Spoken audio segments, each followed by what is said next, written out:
Well, hello, welcome to our continuing devotional through the book of 1 Timothy. We're currently 1 Timothy chapter 2, and we're going to be picking it up at verse 8. Over the next several verses, Paul's going to address differing problems within the congregation that Timothy is overseeing and kind of guiding in the right direction. So he starts that addressing of issues in verse 8 where he says this: I desire that in every place the men should pray, lifting holy hands without anger or quarreling. So here the first problem he's dealing with is that there's conflict, there's hostility, there's friction, there's anger within the Christian relationships. Now he starts off by saying that I desire then that in every place the men should pray. But don't misunderstand what he's saying here. The emphasis is not on prayer. I'm not saying he wouldn't emphasize prayer, but that's just not the emphasis here. The emphasis is not on men praying, right? In contrast to women praying. Women prayed, men prayed. Those are not the point he's making here. The point is prayer is a spiritual activity. Lifting holy hands is a sign of prayer, but it needs to be done in the context of right relationships.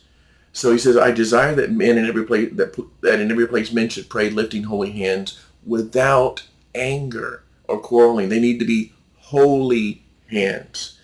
No anger, no quarreling. See, Paul's concern is you got this church, these Christians coming together, but there's brokenness in their relationships.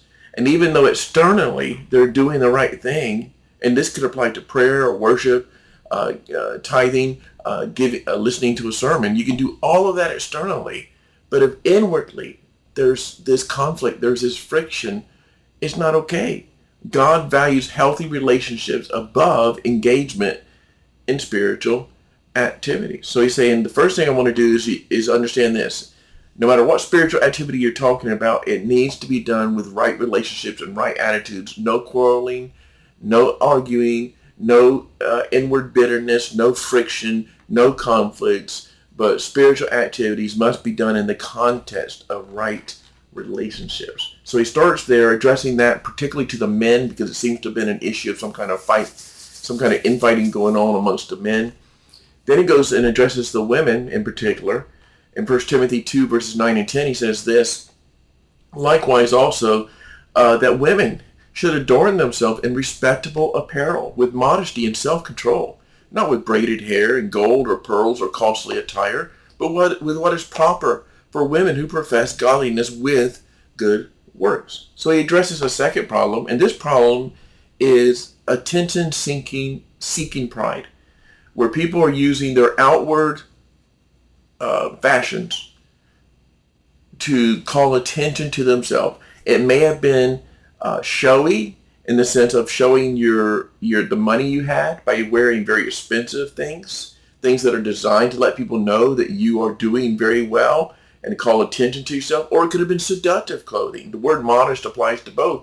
But he's saying, listen, as a Christian woman, your focus should be on who you are on the inside, your character, your godliness, what is proper for Christians, not on costly things, not on seductive things, not on how beautiful your face is or how well done your hair is or what kind of designer clothes you wear or what kind of purse you're carrying.